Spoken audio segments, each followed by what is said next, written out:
ఒక చిన్నదేనండి, ఏం లేదు.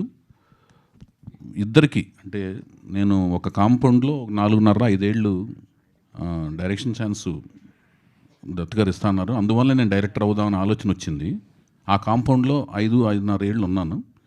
తర్వాత ఇంకో కాంపౌండ్లో నాకు డైరెక్షన్ ఛాన్స్ వచ్చింది. ఇద్దరూ నాకు చిరస్మరణీయులు. దత్ గారి ఫోటో నా ఆఫీస్లో ఉంటుంది. అలాగే నాగార్జున గారు నాకు అవకాశం ఇచ్చారు. వాళ్ళ కుటుంబం నుంచి వచ్చి ఎదిగిన మహిళా శిరోమణులు, అదేంటి శక్తి స్వరూపణులు అయిన వాళ్ళిద్దరూ చేతుల మీదుగా ఇంకొక ఫ్యూచర్ భవిష్యత్తు మంచిగా ఉండాలన్న ఉద్దేశంతో నేను పరిచయం చేస్తున్న తెలుగు అమ్మాయి వాళ్ళ చేతుల మీదుగా అమ్మాయి పరిచయం కావడం అని అదృష్టంగా భావిస్తాను.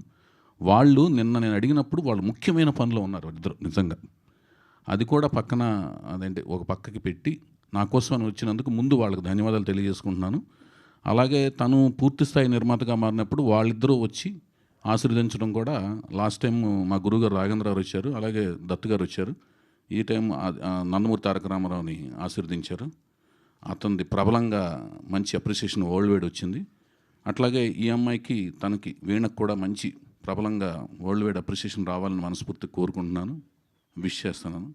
తనకు మంచి భవిష్యత్తు ఉండాలని మనస్ఫూర్తి కోరుకుంటున్నాను. ఆ wish her all good luck అండి. మీ అందరు ఆశీస్సులు అండదండలు ఉండాలి. మన తెలుగు అమ్మాయి చాలా రోజుల తర్వాత కూచిపూడి డాన్సర్ తెలుగు అమ్మాయి వచ్చినందుకు మీ అందరి విషెస్, ఆశీస్సులు, అండదండలు ఉండాలని మనస్ఫూర్తి కోరుకుంటున్నాను. అంతేనండి. ఈరోజు ఇంకొక ముఖ్యమైన దినం ఏంటంటే యుగంధర్ సినిమా. మా అన్నగారు నాకు స్ఫూర్తి. ఆయన వల్ల నేను సినిమా ఫీల్డ్కి వచ్చాను. నేను మీకు చాలాసార్లు చెప్పాను, నేను సంపాదించే ప్రతి కీర్తి కానీ కనకం కానీ ఏదైతే ఉందంటే అదంతా ఆయన అకౌంట్లోంచి, మా లాంటి అభిమానుల కోసం ఆయన ఉంచిన అకౌంట్లోంచి డ్రా చేసుకున్నట్టుగా ఎప్పుడు భావిస్తుంటాను. సో ఆ కీర్తి కానీ ఆ కనకం కానీ నాకు ప్రసాదించిన ఆయన కీర్తి కనకం సినిమా నుంచి వచ్చింది.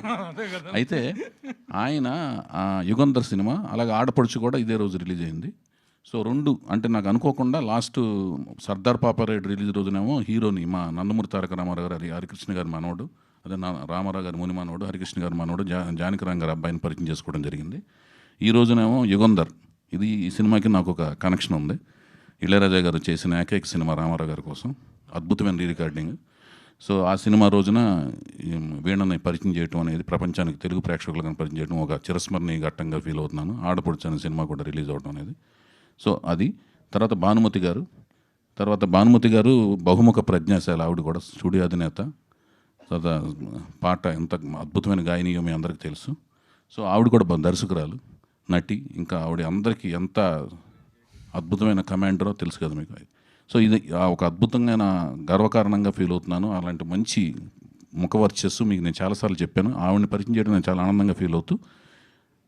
నువ్వేనా మాట్లాడతావా గీత?